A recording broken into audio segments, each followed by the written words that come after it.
मित्रों नमस्कार। पावन ज्योतिष प्रभात यूट्यूब चैनल पर आप सबका स्वागत है। आज के वीडियो का शीर्षक बड़ा ही महत्वपूर्ण है, बहुत उपयोगी है। आपके आशाओं, अपेक्षाओं, डिमांड के अनुरूप है। शीर्षक का नाम सुन के आप खुद खुशी से उछल पड़ोगे। शीर्षक का नाम है जीवन भर की गरीबी में निहित ज्योतिष का विज्ञान, astrology of life long poverty. जी हाँ मित्रों, जीवन भर की गरीबी या आजीवन गरीबी में कौन सा ज्योतिष का विज्ञान छिपा है, आज उसी पर हम बात करेंगे। Astrology of life long poverty, आजीवन या जीवन भर को अंग्रेजी में लाइफ लॉन्ग कहते हैं। हम मनुष्य एक सामाजिक प्राणी है और जिस समाज में हम रहते हैं यहाँ उच्च वर्ग के लोग हैं, मध्यम वर्ग के लोग हैं, निम्न वर्ग के लोग। और निम्न वर्ग के वह लोग हैं जिनमें अधिकतर लोगों का जीवन बहुत ही गरीबी में बीतता है और ऐसी स्थिति आती है अधिकांश लोग तो उसमें जीवन भर गरीबी उनका पीछा नहीं छोड़ती। क्यों?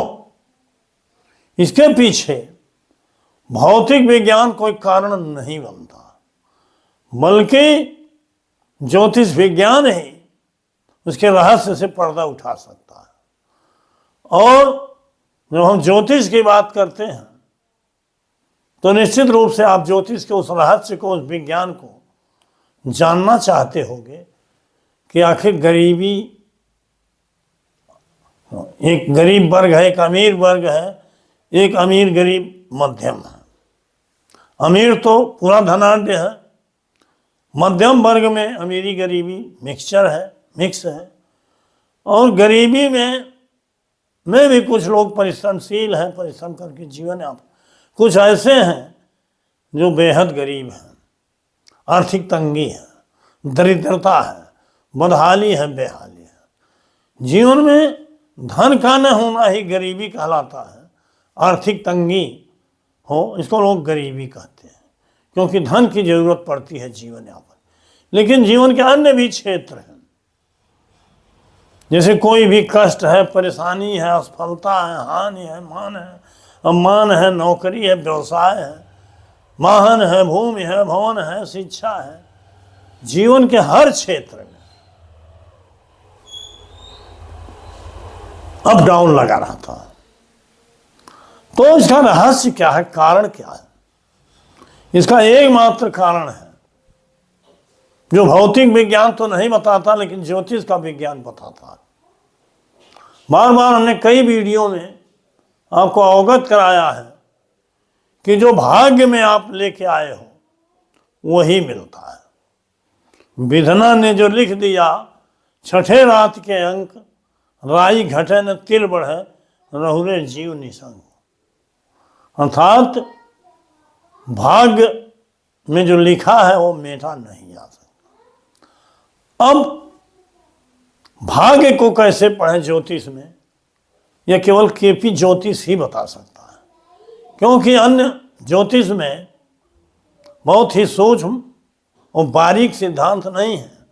लेकिन केपी में जब राशि को नक्षत्र और नक्षत्र उप नक्षत्र और उप नक्षत्र को उपोप नक्षत्रों में बांटा गया तो सबका अलग अलग महत्व है।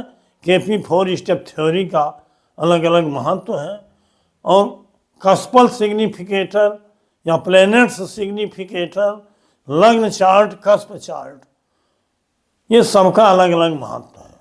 अर्थात ग्रहों के अंश के अनुसार आपके जीवन में भाग्य लिखा गया है। अब भाग्य में लिखा हुआ जब आप पढ़ लोगे तो इसका विज्ञान आपके समझ में आ जाएगा कि आखिर आजीवन या जीवन भर की गरीबी क्यों होती है। बहुत से लोगों को लाख प्रयास करें, लाख उपाय करें, लेकिन गरीबी पीछा नहीं छोड़ती। आजीवन चलती रहती है। इसी नाते बहुत से वीडियो में हमने साध्य और असाध्य शब्द का प्रयोग किया है। जो हम भाग्य में लेके आए हैं उसमें कुछ साध्य हैं और कुछ असाध्य हैं। तो जो असाध्य है उसकी कोई दवा नहीं है। यद्यपि एक ज्योतिषी होने के नाते और एक डॉक्टर होने के नाते कोई जो डॉक्टर है वो दवा तो करता है, उपाय बताता है, लेकिन असाध्य रोगों और परेशानियों और बीमारियों और कठिनाइयों का कोई उपाय नहीं होता। तो ऐसे ही कम गिने चुने लोगों के जीवन में ये असाध्य स्थिति आती है और जीवन भर गरीब रह जाते हैं। आज उसी रहस्य से पर्दा उठेगा और कैसे ज्योतिष के आलोक में, वो भी केपी ज्योतिष के आलोक। आइए आगे बढ़ने से पहले एक चीज़ और बता दें। ये केपी लग्न चार्ट आमलिक कस्प चार्ट है जो नेचुरल कुंडली में इस लग्न की हम बराबर देते हैं। इसको लग्न कुंडली और कस्प कुंडली दोनों मान लीजिए, क्योंकि अलग अलग दो कुंडली बना के हमको उदाहरण सहित समझाने में उतनी आसानी नहीं होगी। तो इसी कुंडली के आधार पर एक छोटा सा उदाहरण देके आपको समझाऊंगा कि भाग्य में कैसे लिखी हुई गरीबी है जो आजीवन पीछा नहीं छोड़ती। थंबनेल में आप पढ़ोगे भाग्य में लिखी हुई गरीबी आजीवन पीछा नहीं छोड़ती। इसको कैसे पढ़ें? बहुत ही अद्भुत अकाट्य जानकारी, ये थंबनेल का विषय है। तो आज वही अद्भुत अकाट्य जानकारी आपको देने वाला हूँ। आगे बढ़ने से पहले आपसे अनुरोध है कि अगर मेरे चैनल को अब तक सब्सक्राइब नहीं किए हैं तो नीचे का सब्सक्राइब बटन पुश करिए, बगल में बेल आइकन आती है उसे पुश करके आल के बटन पर क्लिक कर दीजिए ताकि प्रत्येक वीडियो का नोटिफिकेशन शीघ्र आप तक पहुंच जाए। वीडियो हाइप भी करिए, हाइप का चिन्ह है, पसंद आवे तो लाइक करिए, अधिकतम मित्रों को शेयर करिए तथा ताकि सभी अधिकतम लोगों को इसका लाभ मिले। और वीडियो के अंत में एक प्यारा सा कमेंट दीजिए, मैं उसका जवाब जरूर देता हूँ। और जो भी 10-5 मिनट की वीडियो है इसको पूरा देखिए, स्किप करके मत भगाइए, तभी आपको वीडियो का लाभ मिलेगा और मेरा परिश्रम सार्थक होगा और आपका जो समय लगेगा देखने में वो भी सार्थक होगा।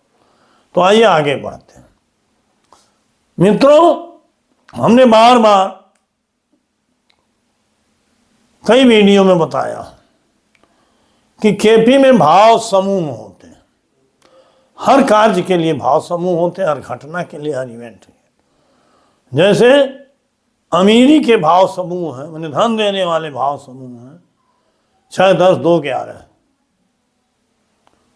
और उसी प्रकार गरीबी के भाव समूह हैं 5, 8, 12। धन के लिए देखिए 6, 10, 2, 11 और साधारण धन परिश्रम पूर्वक धन कमाने में 1 और 3 भी होता है। मतलब 6 भाव होते हैं, लेकिन इसमें मेनली 6, 10, 2 और 11 मेन है। ये भाव जब भाग्य में बताएंगे, आए होंगे आपके भाग्य में, थोड़ा सा भी अंश आया होगा तो आप भले अमीर नहीं बन सकते, लेकिन इतना धनार्जन तो कर लोगे कि जीवन यापन कायदे से भरण पोषण आपका हो जाए। लेकिन बहुत से लोग ऐसे हैं कि जो दाना दाना के मोहताज हैं, 2 समय का भोजन की व्यवस्था नहीं कर पाते और हार्ड लेबर करते हैं, यहाँ तक कि पत्थर तोड़ते हैं, लेबर का काम करते हैं इसी ठंडी में, पानी, सीमेंट, बालू, लोहा से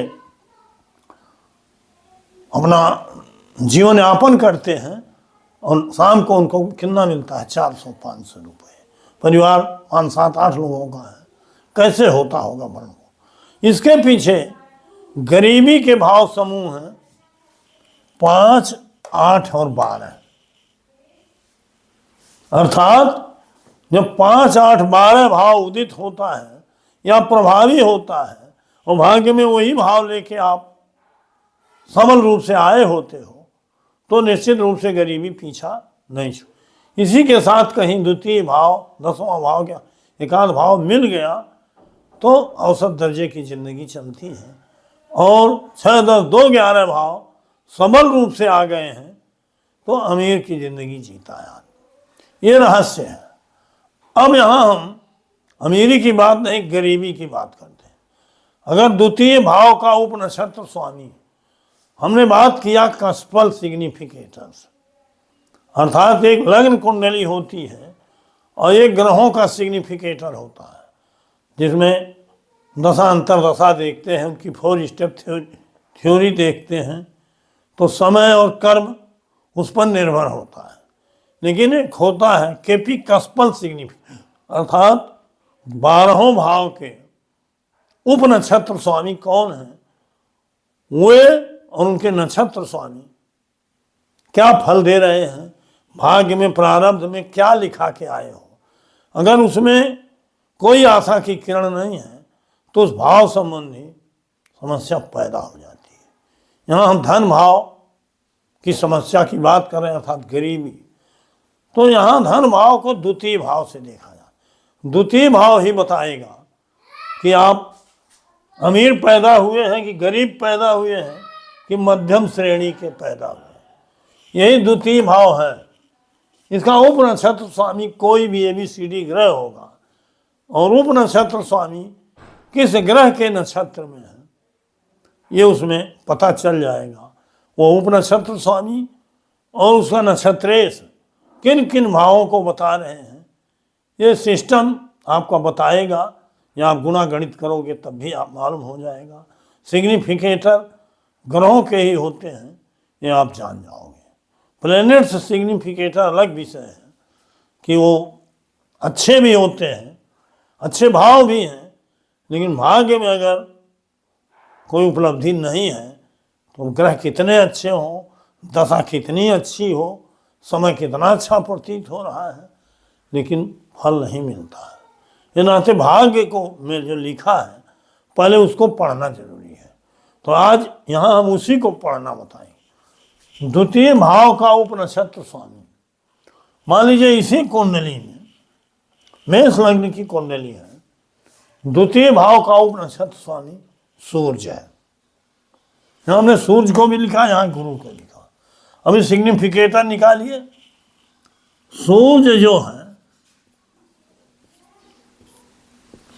किन किन भावों का कार्य होगा। एक तो जहां बैठा है तृतीय भाव का, और इसकी राशि कहाँ है, पंचम भाव में। तो 3 और 5 का कार्य से सिग्निफिकेटर हुआ। सूर्य इसी मिथुन राशि में है, तृतीय भाव में।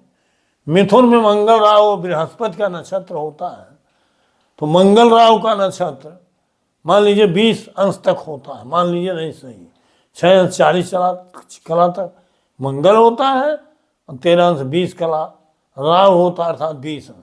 उसके बाद 20 अंश से 30 अंश तक गुरु का नक्षत्र इसमें होता है। यह सूर्य अगर गुरु के नक्षत्र में है तो इसका नक्षत्रेश कौन हुआ, गुरु, अर्थात 20 अंश से ऊपर 21, 22, 23, 24 जहाँ भी। अब यहाँ गुरु किन भावों का सिग्निफिकेटर है आप ये देख लीजिए। गुरु यहाँ 8वें बैठा है, 8वें का सिग्निफिकेटर हुआ। गुरु की एक राशि 9वें भाव में है, एक राशि 12वें भाव में है, अर्थात नक्षत्र के द्वारा सूर्य को 8, 9, 12 मिला और स्वयं के द्वारा 5 और 3 मिला।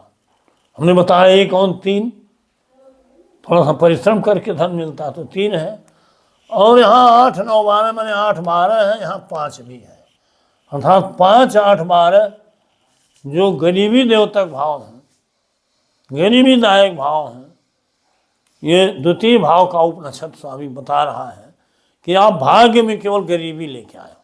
यहाँ कोई आशा की किरण नहीं है। 2, 6, 10, 11 में से जो आपको थोड़ा सा बल दे और उसी दशा काल आने पर अच्छे ग्रह की दशा में आपको उसका बल मिले और कोई भी उपाय बता दिया जाए वो काम करे। ऐसी स्थिति वाले कुंडली वाले व्यक्ति को हम लोग रत्न भी बताते हैं, मंत्र भी बताते हैं, उपाय भी बताते हैं। लेकिन कभी कभी होता है गुरु जी कुछ काम नहीं कर रहा है, और जब बारीकी से उसको देखा जाता है तो उसके कुंडली में द्वितीय भाव का उपनक्षत्र स्वामी बिल्कुल निराशाजनक स्थिति में होता है, अर्थात गरीबी द्योतक ही होता है। ये धन के बारे में बात है। आप संतान के बारे में लीजिए, विवाह के बारे में लीजिए, या शिक्षा के बारे में लीजिए, व्यवसाय के बारे में लीजिए, उसमें भी प्रमुख और सहायक भाव एक होते हैं जो पॉजिटिव होते हैं, और विरोधी भाव समूह उसी तरह से होते हैं सबके। अगर उस भाव के उपनिषद स्वामी में विरोधी भाव ही आया है तो उस भाव का में सफलता नहीं मिलती है, चाहे कितना प्रयास करें, चाहे आपके पास कितना धन हो। लेकिन अगर शिक्षा भाव जैसे 4 है, चतुर्थ भाव का उपनिषद स्वामी 4, 9, 11 नहीं बताएगा, और सारे विरोधी भाव 8, 12, 3, 8, 10 बताएगा तो शिक्षा, 10वां तो शिक्षा के लिए आना है, 9 बताएगा तो शिक्षा नहीं मिलेगी। किसी भी रूप में लाख प्रयास करने के बाद वो शिक्षित नहीं हो सकता, अर्थात वो बौद्धिक या किसी रूप में भाग्यवश हो कुंद होके ही आया, रास्ता ही नहीं पकड़ेगा। इसी तरह से हर विषय में कि हाँ धन की बात करते हैं, गरीबी, अर्थात अगर द्वितीय भाव का उपनिषद स्वामी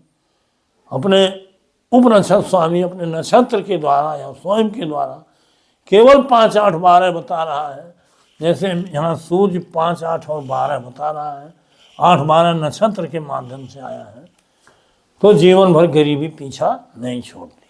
लेकिन कुछ लोगों का जो बीच बीच में मध्यम श्रेणी होते हैं, 8, 2 और 8 आ गया, केवल 11वां भाव इसमें आ गया, 8, 12 आ गया, द्वितीय भाव आ गया, तो कुछ आशा किरण होती है, वो अप डाउन होते होते अपना जीवन यापन कर ले। यहाँ भी अगर दृष्टि द्वारा देखेंगे तो गुरु की दृष्टि दूसरे भाव पर है, 1, 2, 3, 4, 5, 12वें पर ही है और चौथे पर है। द्वितीय भाव धनदायक भाव पर थोड़ी सी हल्की सी दृष्टि है, तो ऐसा जातक बहुत हार्ड लेबर करेगा, पत्थर तोड़ेगा, गिट्टी तोड़ेगा, तब जाके कुछ अपना हल्का फुल्का आर्थिक स्थिति रहेगी, लेकिन वो गरीब ही महसूस करेगा, गरीब ही रहेगा। इसलिए ज्योतिष में ये मेन चीज बता देती है ज्योतिष का विज्ञान कि आदमी की गरीबी क्यों पीछा नहीं छोड़ रही है, क्या है इसका विज्ञान। यह विज्ञान केवल ज्योतिष के पास है, भौतिक विज्ञान के पास नहीं है। भौतिक विज्ञान तो कहे कर्म करो, कर्म करो, कर्म तो कर रहा है, पत्थर तोड़ रहा है, उससे हार्ड लेबर और लोग थोड़े करते हैं जो अमीरी भोग रहे हैं, लेकिन उनके भाग्य में वही लेके आए हैं वो भोग रहे हैं। अब भाग्य और कर्म पर चर्चा करेंगे तो बड़ा विस्तार होगा। भाग्य और कर्म का अन्योन्याश्रित संबंध है, सिक्के के 2 पहलू हैं। कर्म से भाग्य बनता है, कर्म से भाग्य बनता है। पूर्व जन्म का कर्म जो है भाग्य के रूप में उदित हुआ है, आज का कर्म अगले जन्म में उदित होगा, आज भी सहयोग करेगा, इसका अलग विज्ञान है। लेकिन ऐसा आपका कर्म है पूर्व जन्म कृत जो आपको भाग्य के रूप में वर्तमान जन्म में, क्योंकि हमने बार बार बताया है जो कुछ भी आप कर रहे हो, भोग रहे हो, वो प्रीप्लान्ड है, पूर्व नियोजित है, कोई आकस्मिकता नहीं होती, सब कुछ वही हो रहा है जो आपने बोया है वही काट रहे हैं। तो मित्रों, इस रहस्य को समझिए कि भाग्य में अगर गरीबी लिखी है और वो असाध्य है, थोड़ा सा आशा की किरण यहाँ है कि गुरु द्वितीय को देख रहा है। अगर नहीं देखता फिर भी बड़ा महत्वपूर्ण नहीं है, लेकिन थोड़ा सा उपाय काम करेगा। असाध्य सर्वथा नहीं है, थोड़ा सा साध्य है। अगर एकाध भाव 2, 6, 10, 11 में से आए हैं द्वितीय भाव में, उपनिषद स्वामी में, वो भी नक्षत्र के माध्यम से, तो कुछ गुंजाइश रहेगी। लेकिन अधिकतम लोग साध्य होते हैं, उपाय करने से ठीक हो जाते हैं, लेकिन जो असाध्य स्थिति होती है वो आजीवन या जीवन भर उसका फल भोगना ही पड़ता है। ये तो गरीबी की बात थी। हर क्षेत्र में 12 भाव से मिलने वाले फलों के बारे में यही स्थिति है। इन 12 भाव से मिलने वाले फलों के शुभ भाव समूह और विरोधी भाव समूह को जब तक आप नहीं जानोगे तब तक आप भाग्य और कर्म के रहस्य को नहीं समझ पाओगे। भाग्य में नहीं लिखा है तो नहीं मिलेगा, भले ग्रह और दशा अंतर्दशा साथ दे रहा, और भाग्य में लिखा है तो ग्रह खराब है तो जो भी अच्छा ग्रह आएगा उसमें भाग्य का फल जरूर मिलेगा। वो तो मिलेगा समय आने में, समय तो आता जाता रहता, लेकिन भाग्य तो वही है कि जो लिख दिया वही है, उसमें परिवर्तन नहीं होगा। ये नाते भाग्य को पढ़ने के लिए इस रहस्य को समझिए और ज्योतिष में गरीबी के निहित इस विज्ञान को समझिए। वीडियो लंबा न हो, इस नाते आज का टॉपिक यहीं समाप्त करता हूँ। बहुत बहुत धन्यवाद, हार्दिक शुभकामनाएं। फिर 3 दिन बाद मिलेंगे नए वीडियो के साथ। बहुत बहुत धन्यवाद। हार्दिक